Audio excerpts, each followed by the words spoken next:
Hello నమస్తే. నేను journalist Srinivas. ఈరోజు ఆంధ్రజ్యోతి పేపర్లో వచ్చిన వార్తలను చూద్దాం. ఏపీకి మేలు మలుపు వచ్చిందట. గూగుల్‌తో ఒప్పందంతో మారిన దృశ్యం అని చెప్పి ఆంధ్రజ్యోతి ఒక బ్యానర్ ఐటెమ్ పెట్టింది. ఏపీకి మేలు మలుపు. దేనికోసం అంటే గూగుల్ అనే సంస్థతోని ఆంధ్రప్రదేశ్ ప్రభుత్వం ఒప్పందం చేసుకుంది. 1,33,000 రూపాయలు ఇక్కడ పెట్టుబడి పెట్టి వాళ్ళు వ్యాపారం చేసుకోవడానికి ఒక ఒప్పందం జరిగింది. ఆ ఒప్పందం కోసం వాళ్ళొచ్చి ఇక్కడ ఒప్పందం చేసుకోవడానికి, వాళ్ళొచ్చి ఈడ వ్యాపారం చేసుకోవడానికి వాళ్ళ పెట్టుబడులు పెట్టి, మన ఆంధ్రప్రదేశ్‌కి సంబంధించిన సంపదని 22,000 రూపాయలు వాళ్ళకి రాయితీలిచ్చారు. అది గాక ఇంకా నీళ్ల విషయంలో, కరెంటు విషయంలో, భూమి విషయంలో కూడా డిస్కౌంట్లు, రాయితీలిచ్చారట.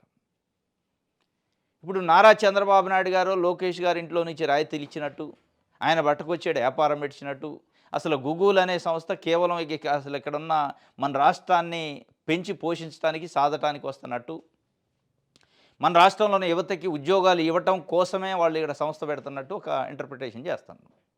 సరే చేస్తే చేశారు, మంచిదే గూగుల్ సంస్థ రావడం. దాంతోపాటు కింద ఇంకొక వార్త రాసింది. గూగుల్‌తో ఒప్పందంతో మారిన దృశ్యం అట. మళ్ళీ జగన్ వస్తే అన్న ఆందోళనలు పటాపంచలం అయినాయట.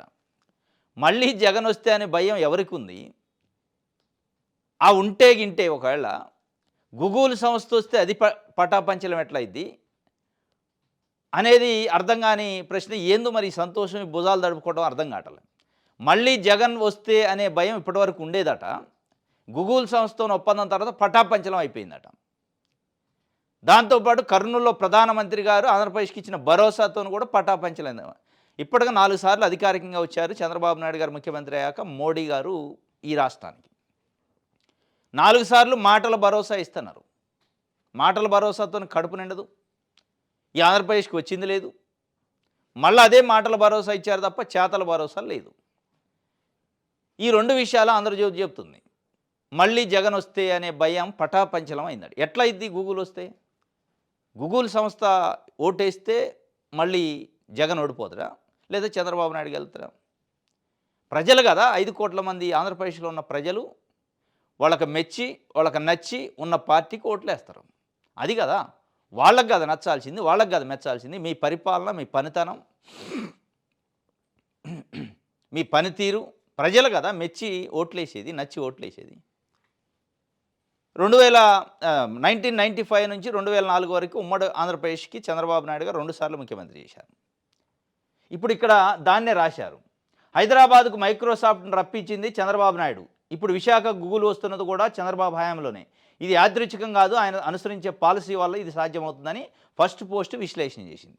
మరి హైదరాబాద్కి మైక్రోసాఫ్ట్ను తీసుకొచ్చిన చంద్రబాబు నాయుడు గారు 2004లో ఎందుకు ఓడిపోయాడు? ఇప్పుడు గూగుల్ దిస్తే ఓడిపోరు అంటున్నారు. ఇక జగన్ వాళ్ళు రాడు, గూగుల్ వచ్చింది కాబట్టి అంటున్నారు.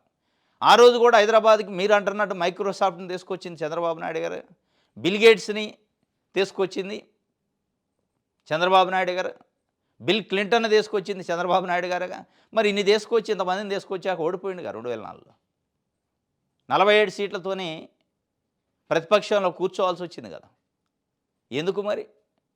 అంతకంటే పెద్దది ఇచ్చిన మీరు పదే హైదరాబాద్ను అసలు విశ్వనగరం చేసిందే చంద్రబాబు నాయుడు గారు అంటున్నారు. విశ్వనగరం చేసింది చంద్రబాబు నాయుడు గారు, అసలు సాఫ్ట్వేర్ సంస్థలు హైదరాబాద్కు వచ్చింది చంద్రబాబు నాయుడు గారు వల్లనే అని చెప్తున్నారు కదా. మరి అన్ని తెచ్చాక 2004లో ఎందుకు ఓడిపోయింది, ఇప్పుడు ఎందుకు ఓడిపోడు 2029లో? ఒక గూగుల్ తెస్తే అయిపోయినట్టు, గెలిచినట్టేనా? ఈ గూగుల్ తెస్తే ప్రజలందరూ పండగ చేసుకోవాలా? మీరు తెచ్చిన గూగుల్ ఒప్పందం వల్ల మీరు గూగుల్ వచ్చి 1,33,000 పెట్టుబడులు పెడితే ఉల్లిగడ్డ పండించిన రైతులకి ఉల్లికి ధర వస్తుందా? టమాటా పండించిన రైతుకి ధర వస్తుందా? పొగాకు పండించిన రైతుకి ధర వస్తుందా? చెరుకు పండించిన రైతుకి ధర వస్తుందా? చెరుకును గాలబెట్టుకోవట్లే, ఉల్లిగడ్డలు తెసిపోయి మురికి కాలువలో పోయట్లే. కాబట్టి ఇది మిమ్మల్ని మీరు మోసం చేసుకోవడం అయింది. మీరు తెలుగుదేశం పార్టీని మోస్తారు కాబట్టి తెలుగుదేశం పార్టీ కూడా ఈ గూగుల్ వచ్చింది కాబట్టి మనం ప్రజలకు ఏం చేయకపోయినా పర్లేదు అనుకుంటే కాదు. గూగుల్ కంటే ఇప్పుడు చేస్తున్న దానికంటే హైదరాబాదులో మీరు చెప్తున్న సాఫ్ట్వేర్ డెవలప్మెంట్ చాలా చేశారని చెప్తున్న చంద్రబాబు నాయుడు. చేసినప్పటికీ 2004లో ఓడిపోయాడు. 2014-19 మధ్యలో కూడా చాలా చేసిండు అంటున్నారు. దీన్ని బట్టి చూస్తే అసలు గూగుల్ ఒప్పందం తప్ప చంద్రబాబు నాయుడు గారి కెరియర్లో ఏం చేయలేదన్నట్టు చెప్తుంది ఆంధ్రజ్యోతి. ఇదొక్కటి చేసిండు కాబట్టి అయిపోయి అన్నిటికీ మంత్రతారకం, మంత్రదండకం ఇదే అన్నట్టు చెప్తున్నారు.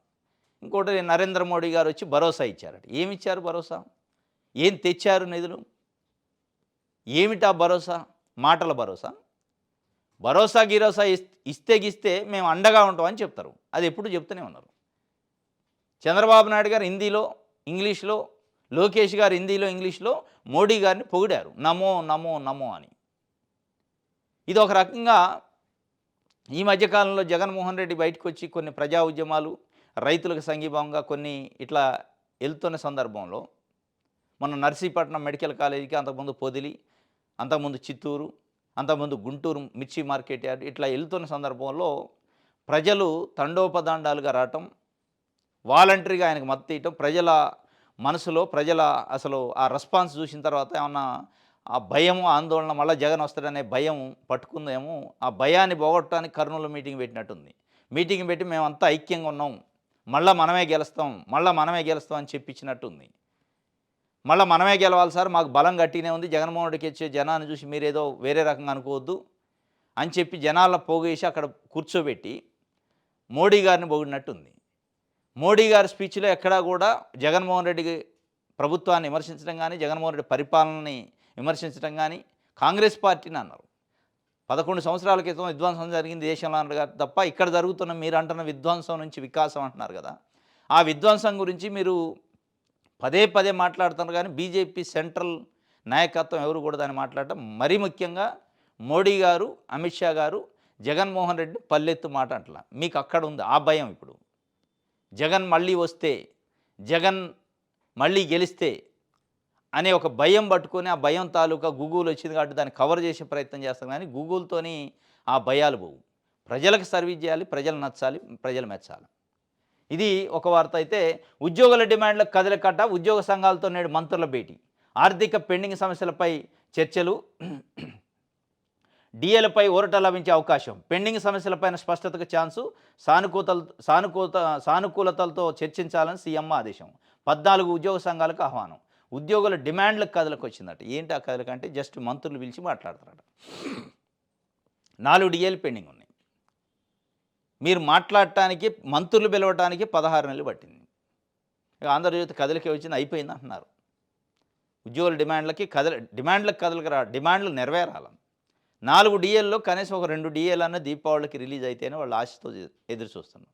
ఆ దసరా పోయింది, దీపావళి వస్తుంది కాబట్టి వాళ్ళ నిప్పుల మీద నీళ్లు చల్లినట్టు పిలిచి మాట్లాడి ఏదో చర్చలు, సానుకూలతతోనే చర్చలు చేయాలని చంద్రబాబు నాయుడు గారు చెప్పారు. సానుకూలత ఏముంది, ఇస్తానని చెబితే 2 డిఏలు ఇస్తున్నామని చెప్తే పైగా సానుకూలత ఏమిటో అందులో. ఉద్యోగుల డిమాండ్లు కదలకు వచ్చిందట. రైట్, ఇది ఒక వార్త ఆంధ్రజ్యోతికి సంబంధించి. దీంట్లోనే లోపల ఇంకొక వార్త ఇచ్చారు.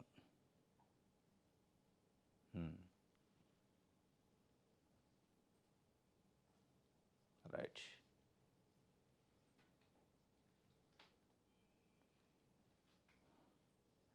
ఇది ఆంధ్రజ్యోతికి సంబంధించి.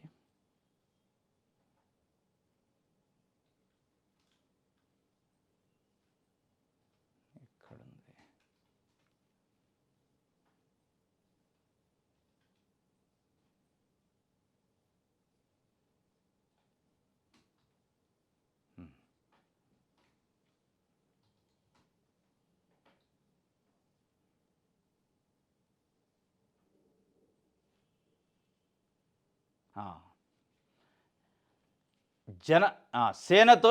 సేనాని అట భాగస్వామ్యం కాండి అని పవన్ కళ్యాణ్ గారు ఒక పిలిపించారు. సేనతో సేనాని అంటే జనసేన కార్యకర్తలతో సేనాని పవన్ కళ్యాణ్ గారు సమావేశం అవుతారట. ఒక ప్రోగ్రాం తీసుకున్నారు. సేనతో సేనాని ఎవరి కోసం? పదే పదే పవన్ కళ్యాణ్ గారు ఈ మధ్యకాలంలో 15 సంవత్సరాలు మనకి చంద్రబాబు నాయుడు గారి ముఖ్యమంత్రి, 15 సంవత్సరాలు వాళ్ళనే మోయాలి మనం, తెలుగుదేశం పార్టీకి స్ట్రిక్ట్గా మద్దతు ఇవ్వాలి 15 సంవత్సరాలని జనసేన కార్యకర్తలకి, జన సైనికులకి చెప్తున్నారు. దానికోసం ఈ సేనతో సేనాని తెలుగుదేశం పార్టీకి సైనికులు లెక్క పనిచేసే సేనానులు తయారు చేస్తారు. మీరు చంద్రబాబు నాయుడు గారికి బాడీగార్డుల లెక్క ఉండాలా ఈ సేనతో సేనాని పెట్టే దానికోసం అనేది నేనంటలే. జనసేన సామాన్య కార్యకర్తలు వాళ్ళ ఆవేదన పాపం. ఏదో ఒక మార్పు కోసం రాజకీయ పార్టీ పెట్టినానడు మా సేనాని ఉప ముఖ్యమంత్రి అయ్యిండు, ప్రజల్లో మార్పు, ప్రభుత్వంలో మార్పు, పరిపాలనలో మార్పు వస్తుందనుకుంటే మార్పు వచ్చిందల్లా ఏం లేదు. చంద్రబాబు నాయుడు గారి కోసం మనం 15 ఏళ్ళు పనిచేయాలా, అది అనివార్యం అని ఒక బాండింగు క్రియేట్ చేస్తాడు. ఒక బాండ్ రాసిచ్చినట్టు చంద్రబాబు నాయుడు గారికి ఆయన మాటలు ఉన్నాయి. దానికోసం మళ్ళీ సేనతో సేనాని ఎందుకు? మీరు సేనతోని సేనాని అయితే ఈ సేనాని ఎవరి కోసం పనిచేస్తాడంటే బాబు గారి కోసం పనిచేస్తున్నాడు. ఇక దానికోసం ఒక పార్టీ, మళ్ళీ దీంట్లో సేనలు, జన సైనికులు ఇదంతా ఎందుకు, దాంట్లో కలిపితే అయిపోద్ది అనేది కూడా ఒక చర్చ నడుతుంది ప్రజలు. ఈరోజు జనసేన అనే పార్టీ ఒక ఇండిపెండెంట్గా ఉంటుందా, లేదా తెలుగుదేశం పార్టీకి 15 ఏళ్ళు ఒక రాజకీయ పార్టీ ఇంకో రాజకీయ పార్టీకి మద్దతు ఇవ్వటం కోసమే నడిస్తే అది పార్టీ ఎట్లయిద్ది, దానికి ఉనికి ఎట్లుంటుంది, దానికి ఒక సిద్ధాంతం ఏముంటుంది. కాబట్టి సేనతో సేనాని తెలుగుదేశం పార్టీ కోసం, బాబు గారి కోసం అయితే అది బెట్టందనగా, సేనతో సేనాని జనసేన కోసం, జనం కోసం, ప్రజల కోసం, మీ కార్యకర్తల కోసం ఉంటే అది పెట్టిన అందం ఉంటుంది. మీరు 15 సంవత్సరాలు మనం బాబు గారి పల్లెకి మోయాల్సిందే అన్నాక ఈ సేనతోని సేనాని ఉన్నా ఒకటే, లేకపోయినా ఒకటే అనేది కార్యకర్తలు మాట్లాడుకుంటున్నారు. Right. ఆంధ్రప్రభలో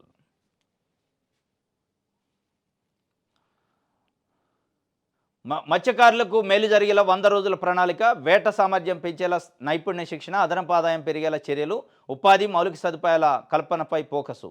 ఉప్పాడపై deputy CM Pawan Kalyan central marine శాస్త్రవేత్తలు అధికారులతో సమీక్ష చేశారట. ఉప్పాడ మత్స్యకారులకు భరోసా ఇచ్చిండు, మొన్న పరామర్శించి 100 రోజుల కార్యక్రమం నేను పరిష్కరిస్తాను. హెట్రో డ్రగ్స్, రెడ్డీస్ ల్యాబు, ఇక దివీస్ ల్యాబు ఇట్లాంటి ఫార్మాస్యూటికల్ కంపెనీలు అక్కడ వదులుతున్న వ్యర్థాల వల్ల, కాలుష్యం వల్ల మొత్తం సముద్రంలో కలిపితే మత్స్యకారుల జీవితాలు అగమ్యగోచరమైనవి. వాళ్ళు పెద్ద ఎత్తున రోడ్డు ఎక్కారు, మన పోయి పరామర్శించారు. 100 రోజుల ప్రణాళిక కోసం ఒక ఇది చేస్తాడట. అట్ ద సేమ్ టైము ఇప్పుడు నక్కపాలెం మండలంలో సేమ్ మత్స్యకారులే, అక్కడ కూడా ప్రజలే, వాళ్ళు అక్కడ హెట్రో డ్రగ్స్ సంస్థ వదిలే వ్యర్థాల వల్ల ఇప్పటికే కొన్ని పదుల సంఖ్యలో అక్కడున్న ప్రజలు, కుటుంబ సభ్యులు చనిపోతే ఆ చనిపోయిన వాళ్ళ ఫోటోలను పెట్టుకొని ఆ చనిపోయిన కుటుంబ సభ్యులు రోడ్లు ఎక్కారు. ఇంకా ఎంతమందిని చంపుతారు, ఎన్ని రోజులు ఇది భరించాలి, ఇది ఇట్లా నడుస్తుంటేనే బల్క్ డ్రగ్ పార్క్ కానీ మా నెత్తి మీద ఇంకా బరువు పెట్టే ప్రయత్నం ఎందుకు చేస్తున్నారని వాళ్ళు పెద్ద ఎత్తున రోడ్డు ఎక్కారు. వాళ్ళని కాపాడండి మీరు. వీళ్ళతో పాటు వాళ్ళు కూడా మనుషులే. చనిపోయిన వ్యక్తుల ఫోటోలు పట్టుకొని వాళ్ళు రోడ్ల మీదకి వచ్చారు. మీరు పదే సోషల్ మీడియా యాక్టివిస్టుల పైన, సోషల్ మీడియా పైన గతంలో మా కుటుంబ సభ్యులపై సోషల్ మీడియాలో పెడుతున్న పోస్టులు చూసి ఇంట్లోకి పోతే ఇంట్లో ఉన్న కుటుంబ సభ్యులు, ఆడవాళ్ళు, మహిళలు మా ఇంట్లో కుటుంబ సభ్యులు తిడుతున్నారు అని చెప్పి పోలీసులను విమర్శించారు. మీరు కేవలం సోషల్ మీడియాలో కామెంట్ పెడితేనే మీ కుటుంబ సభ్యులు మిమ్మల్ని తిడితే, కుటుంబంలో పెద్ద తలకాయ లెక్క వ్యవహరించాల్సిన వ్యక్తులే చనిపోతే ఆ కుటుంబం ఎంత ఆవేదన ఉంటుంది, ఎంత ఆందోళన ఉంటుంది, వాళ్ళ జీవితాలు ఎట్లా ఉంటాయి అనేది ఆలోచన చేయండి. కనీసం మీరు జనసేన పెట్టిన దానికి సార్థకత ఉంటుంది. ఆ బల్క్ డ్రగ్ పార్క్ వల్ల అక్కడ ఉన్న ప్రజల జీవితాల గురించి ఆలోచన చేసి దాన్ని మార్చే ప్రయత్నం చేయండి కనీసం. రైట్. ఇది నెక్స్ట్ దిశ పేపర్ చూద్దాం.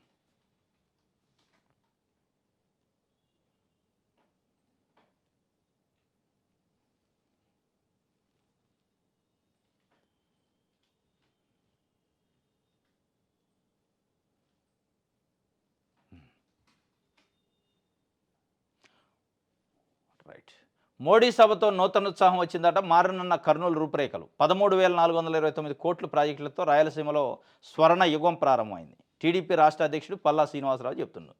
వైసీపీ అబద్ధాల పార్టీ పరిశ్రమల శాఖ మంత్రి టీజీ భరత్ ప్రధాని విజయోత్సవ సభ సక్సెస్పై ప్రెస్ మీట్. ప్రధాని విజయోత్సవ సభ అయింది, అది జిఎస్టీ సేవింగా, ఇది సూపర్ జిఎస్టీ సూపర్ సేవింగ్ అంటారు. ఇక మోడీ సభతో నూతన ఉత్తేజం వచ్చిందట. 13,429 కోట్ల రూపాయలు రాయలసీమలో ప్రాజెక్టులు పెట్టారు కాబట్టి స్వర్ణయుగం అయిందట. ఈ 1,000 కోట్ల రూపాయలు ఎప్పుడు రాయలసీమకు నిధులు వస్తూనే ఉంటాయి, ఆడ అభివృద్ధి కాదు, ముందుకు పోదు. ప్రధానమంత్రి వచ్చిపోతే ఇక అయిపోయినట్టు రాయలసీమ మొత్తం స్వర్ణయుగం అయిద్దా? ఏమిచ్చిండని, ఏం తెచ్చారని స్వర్ణయుగం కావటానికి? ఇది పదే పదే సక్సెస్ అయిందని చెప్పే ప్రయత్నం చేస్తాను. మీటింగ్ సక్సెస్ కావచ్చు, ప్రజలు రావచ్చు. ప్రజలకి, రాష్ట్రానికి మోడీ గారు వచ్చి ఏం అభయం ఇచ్చిండు, ఏం హామీ ఇచ్చిండు, అది ముఖ్యం. కానీ అది చెప్పట్లే.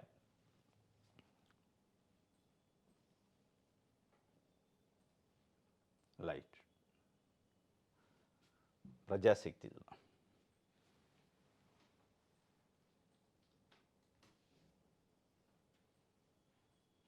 రాష్ట్రానికి మోడీ శటగోపం పెట్టారు. గూగుల్కి 22,000 కోట్ల సబ్సిడీ ఇవ్వడం అన్యాయం. రాయలసీమ డిక్లరేషన్పై బీజేపీ సమాధానం చెప్పాలి. మోడీ భజన మాని నిధులు రాబట్టాలి. విలేకరుల సమావేశంలో సిపిఎం రాష్ట్ర కార్యదర్శి వి శ్రీనివాసరావు చెప్తుండు, ప్రధాని మోడీ ఆంధ్రప్రదేశ్కు శటగోపం పెట్టారని, రాష్ట్రానికి ఇవ్వాల్సిన నిధులు ఇవ్వడం లేదని, పైగా జీఎస్టీ సబ్ పేరుతో 300 కోట్లు ఖర్చు చేసిన రాష్ట్రానికి రూపాయి పెట్టుబడి ప్రకటించలేదని సిపిఎం రాష్ట్ర కార్యదర్శి వి శ్రీనివాసరావు విమర్శించారు. ఆత్మ నిర్భర్ భారత్ పేరుతో పేదలను దోచుకొని పెద్దలకు రాయితీలు ఇస్తున్నారని, ఇటువంటి విధానాలను ప్రజలు అంగీకరించారని, తిరగబడతారని హెచ్చరించారు. విజయవాడలోని బాలోత్సవ భవన్లో శుక్రవారం ఏర్పాటు చేసిన విలేకరుల సమావేశంలో పార్టీ కేంద్ర కమిటీ సభ్యులు లోకనాథం, రాష్ట్ర కార్యవర్గ సభ్యులు కె ప్రభాకర్ రెడ్డితో కలిసి శ్రీనివాసరావు మాట్లాడారు. కర్నూలులో మోడీ సభ అట్టహాసంగా నిర్వహించారని, ఆయన రాష్ట్రానికి వచ్చిన ప్రతిసారి 300 కోట్ల నుండి 400 కోట్లు ఖర్చు చేస్తున్నారని, అంటే ఏడాదిలో ఒక 1,200 కోట్ల నుంచి 1,500 కోట్లు ఖర్చు చేస్తున్నారని చెప్పారు. అయినా రాష్ట్రానికి ఎటువంటి హామీ ఇవ్వలేదని అన్నారు. ఒకవైపు ప్రజలపై ధరలు, ఛార్జీలు పెంచుతూ ఇంత ఖర్చులు చేయాల్సిన అవసరం ఏంటని ప్రశ్నించారు. సభలో చంద్రబాబు, లోకేష్, పవన్ కళ్యాణ్లు మోడీని పొగట్టడం తప్ప చేసింది ఏమీ లేదన్నారు. ఇదే సభలో కరెంటు షాకుతో అర్జున్ అనే యువకుడు మరణిస్తే వారి కుటుంబాన్ని పట్టించుకోలేదని ఆగ్రహం వ్యక్తం చేశారు. మోడీని పొగట్టడం తప్ప లోకేష్ గారు, చంద్రబాబు నాయుడు గారు, పవన్ కళ్యాణ్ గారు చేసింది ఏమీ లేదు. వాస్తవం కూడా ఆ పొగుడ్డు కూడా ఎట్లా హిందీలో, ఇంగ్లీష్లో, తెలుగులో. ప్రజల గురించి పట్టించుకోవట్ల. ప్రజలను ఎందుకు పిలిచినాం, ప్రజలకు ఏం చెప్పాలి, రాష్ట్రానికి ఏం సందేశం ఇవ్వాలి, ఒక ప్రధానమంత్రి గారు వస్తే అని చెప్పట్లే. మోడీ గారు వీరుడు, మోడీ గారు సూర్యుడు, మననమో మననమో మననమో అని నమో జపం చేశారు. ఏమొచ్చింది ప్రజలకి అంటే శటకోపం పెట్టారు. రాష్ట్రానికి శటకోపం పెట్టారని సిపిఎం పార్టీ చెబుతుంది. వాస్తవం కూడా శటకోపం పెట్టినట్టే ఉంది. ఆ పెట్టినోళ్ళు మరి శటకోపం పెట్టిండంటారా, సైలెంట్గా ఉంటారా? లేదు లేదు, ఓ అయిపోయింది, నూతన ఉత్సాహం వచ్చింది, భరోసా వచ్చింది అని చెప్తూ ఉంటారు. ఇది ఉద్యోగాల పేరుతో మోసం, 150 కోట్లతో పరారైన హెల్త్ అండ్ వెల్త్ సంస్థట ఆందోళనకు దిగిన బాధితులు. ఉద్యోగాలు ఇప్పిస్తామని నమ్మబలికి నిరుద్యోగుల నుంచి భారీ మొత్తంలో డబ్బులు వసూలు చేసిన health and wealth finance solution సంస్థ చివరకు బోర్డు తిప్పేసిందట నంద్యాల జిల్లాలో. దాదాపు 5,000 మంది దగ్గర 150 కోట్లు వసూలు చేసినారు. మరి 5,000 మందిలో ఒక్కడికన్నా తెలియలేదా?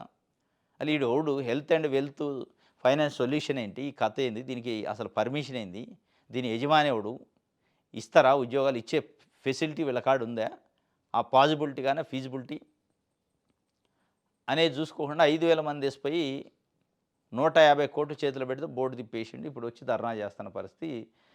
మరి వీళ్ళపైన ప్రభుత్వం ఏం చర్య తీసుకుంటుందో, అసలు వాళ్ళు ఎవరో ట్రేస్ చేసే ప్రయత్నం చేస్తారు లేదా, దీని వెనక ఏమైనా రాజకీయ పార్టీలు, అధికార పార్టీ నాయకులు ఉన్నారా? ఇక ఉంటే బయట రాదు. అది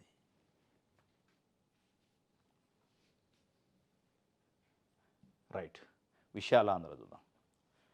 దీపావళికి నిరాశే, 4 డిఏలు పెండింగ్, పీఆర్సీ, ఐఆర్ పెండింగ్ సమస్యలు అనేకం, 17 నెలలుగా కనీసం చర్చించిన సర్కారు. ప్రభుత్వ ఉద్యోగులు తీవ్ర అసహనం, పోరాటం తప్పదంటున్న సంఘం నేతలు.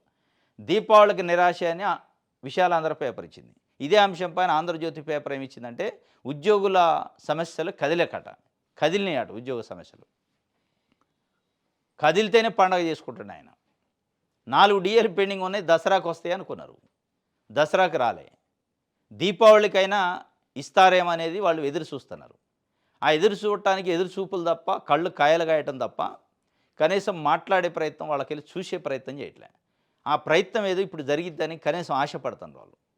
లేదు అంటే ఉద్యమం తప్పదని అల్టిమేటం ఇచ్చారు. ఆ ఉద్యమం తప్పదు అనే ఆ కార్యాచరణని అడ్డుకోవడం కోసం మంత్రులతోని చర్చలట. ఆంధ్రజ్యోతి రాసింది, మంత్రులతో చర్చలు, సానుకూల దృక్పథంతో చర్చలు జరపాలని ముఖ్యమంత్రి గారు ఆదేశించారు అని రాశారు. సానుకూల దృక్పథం ఉండదు చర్చల్లో. చర్చలు చేస్తే సఫలం కావటం ఉండాలి. నిజంగానే ముఖ్యమంత్రి గారి కమిట్మెంట్ ఉంది.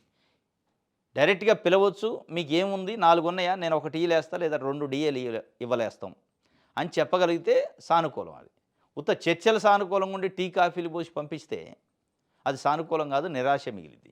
మొత్తానికైతే ఉద్యోగులు అయితే నిరాశలో ఉండరు. దీపావళికి మళ్ళీ నిరాశ వస్తుందట. ఏమన్నా ఇస్తాడా అంటే ఇచ్చేటట్టు లేదు. ఇక్కడ ఆహార భద్రతా కమిషనర్ ఆంధ్రప్రదేశ్ ప్రభుత్వం ఒక యాడ్ వేసింది. ప్రజా ప్రయోజన ప్రకటన అట ఇది. ఆహార పరిరక్షణ ప్రమాణాల అమలు విభాగం పౌష్టికమైన బియ్యము, గోధుమ పిండి ఇట్లా దేనికి ఎట్లాంటి మార్క్ ఉంటే తీసుకోవాలి, ఫోర్టిఫైడ్ ఆహార పదార్థాలు ఎట్లా తీసుకోవాలని ఒక యాడ్ ఇచ్చింది. మంచిదే, సంతోషం. డబ్బులు ప్రజల డబ్బులతోనే యాడ్లు ఇస్తారు. కర్నూలు మోడీ గారు వస్తే యాడు, పెద్ద యాడు, పేజీ. ఇప్పుడు ఇక్కడ ఇచ్చిన యాడ్లో ప్రధానమంత్రి గారు మోడీ గారు ఉండు. ఇక్కడ ఆయన హెల్త్ మినిస్టర్ కాబట్టి హెల్త్ మినిస్టర్ పేరుంది. Deputy CM. మరి నారా లోకేష్ గారు ఏం మంత్రి? ఈ లోకేష్ గారు ఫోటో ఎందుకు వేసినట్టు? ఈ లోకేష్ గారు ఫోటో కోసం యాడ్ వేశారా, ప్రజలను ఏదో అవేర్నెస్ చేయడానికి వేశారని పెద్ద డౌట్ ఏడా. ఆంధ్రప్రదేశ్లో వచ్చే ప్రతి యాడ్లో లోకేష్ గారి ఫోటో ఉంటుంది. లోకేష్ గారు ఐటీ మంత్రి లేదా విద్యాశాఖ మంత్రి. ఆయన మోడీ బహిరంగ సభకు వస్తే ఫోటో వేస్తారు, విశాఖపట్నం యోగా డేకి వస్తే ఫోటో వేస్తారు, అమరావతి శంకుస్థాపనకు వస్తే మోడీ గారి పక్కనే ఈయన ఫోటో లోకేష్ గారే వేస్తారు. అంటే లోకేష్ గారిని ఎలివేట్ చేయడానికి, లోకేష్ గారికి ప్రచారం ఇవ్వడానికి ప్రభుత్వం డబ్బుల్ని, ప్రజల డబ్బులు వాడుకొని మీరు యాడ్లు ఇస్తారా? ఈ యాడ్లు లోకేష్ గారి కోసం యాడ్లు ఇచ్చే బదులు ఇప్పుడు ఆ కురుపాము హాస్టళ్లలో తాగటానికి మంచినీళ్ళు లేక చనిపోయారు పిల్లలు. వాళ్ళకి ఆ మంచినీళ్ళకి సంబంధించి ఏదైనా ఆర్ఓ ప్లాంట్ ఏర్పాటు చేస్తే ఎంత మంచిగా ఉంటుంది? చెయ్యరు. మాకు పబ్లిసిటీ ఇప్పించి ప్రజలొద్దు, పబ్లిసిటీ కావాలి. ప్రజల పేరుతో పబ్లిసిటీ చేసుకోవాలి. ప్రజల పేరుతో సంపన్నమైన రాజకీయ నాయకులు, సంపన్నమైన ముఖ్యమంత్రులు కావాలి. ఇదన్నమాట. రైట్. సాక్షి పేపర్ చూద్దాం.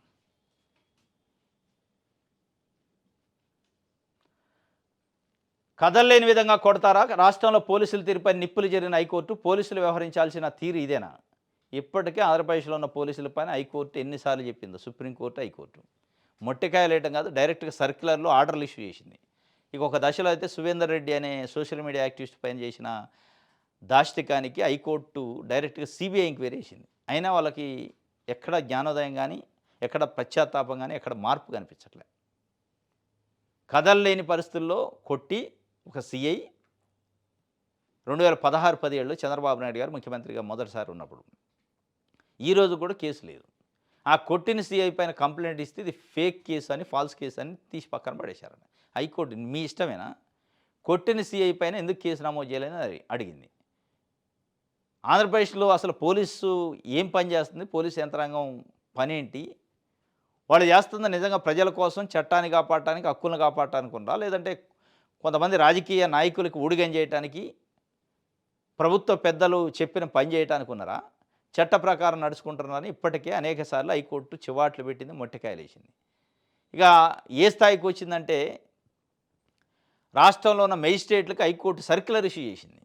పోలీసులు తీసుకొచ్చే రిమాండ్ రిపోర్ట్లను అడ్డగోలుగా మీరు ఎలో చేయొద్దు, పరిశీలించండి, చట్ట ప్రకారం ఉన్నాయా లేదు చూసుకొని రిమాండ్ విధించండి తప్ప వాళ్ళ వ్యవహార శైలి వేరే రకంగా ఉందని చెప్పి ఇప్పటికే సర్క్యులర్ ఇచ్చింది. సిబిఐ ఎంక్వైరీ చేసింది. అయినా కానీ వాళ్ళ వాళ్ళ వాళ్ళ యాటిట్యూడ్లో పరివర్తన లేదు. ఇది ఒక వార్త. ప్రభుత్వ నిర్లక్ష్యం వల్లే గిరిజన విద్యార్థుల మరణాలు. శాసనమండలి విపక్ష నేత బొత్స సత్యనారాయణ మండిపాటు. చికిత్స పూర్తి కాకుండానే పిల్లలను ఎందుకు ఇళ్లకు పంపిస్తున్నారన్న ప్రశ్న. మృతుల కుటుంబాలకు పార్టీ తరపున 5 లక్షల చొప్పున సాయం అందజేత. ప్రభుత్వం 25 లక్షలు ఎక్స్గ్రేషియా ప్రకటించాలని డిమాండ్. 6 పిల్లలు చనిపోయారు గిరిజన వసతి గృహాల్లో. ప్రభుత్వం నిర్లక్ష్యం వల్ల కనీసం తాగే నీళ్ళు, సరైన శుద్ధమైన నీళ్ళు అందించకపోతే చనిపోయారు.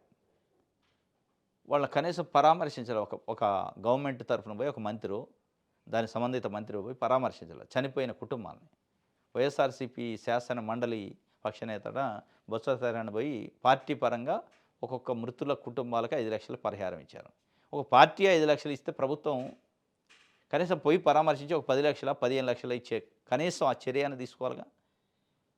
వాళ్ళ భవిష్యత్తును తీర్చిదిద్ది మా చేతిలో పెడతారని తల్లిదండ్రులు హాస్టల్కి పంపిస్తే వాళ్ళ డెడ్ బాడీలు తీసుకొచ్చి వాళ్ళ చేతిలో పెట్టారు. మరి పవన్ కళ్యాణ్ గారు దీనిపైన మాట్లాడడం, 6 ప్రాణాలు పోతే మాట్లాడడం. గిరిజన పిల్లలు ప్రభుత్వ నిర్లక్ష్యం వల్ల చనిపోతే కనీస స్పందన ఇదేనా? దీన్నే మార్పు అనేది, మార్పు కోసం వచ్చింది దీన్ని అంటారా? దీనిపైన నిన్న వైఎస్ఆర్సీపీ అయితే 5,00,000 రూపాయలు ఒక కుటుంబానికి పరిహారం ఇచ్చిందట. ప్రభుత్వం నుంచి 25,00,000 పరిహారం ఇవ్వాలని డిమాండ్ పెట్టారు వాళ్ళు. పరిహారం కాదు, అసలు పోయి పలకరించే పరిస్థితి లేదా, పరిహారం ఎక్కడిది? రైట్. ఇది సాక్షికి సంబంధించి. ఇది ఈరోజు న్యూస్ అనాలిసిస్. రేపు తాజా వార్తలతోని తిరిగి కలుసుకుందాం. Thank you.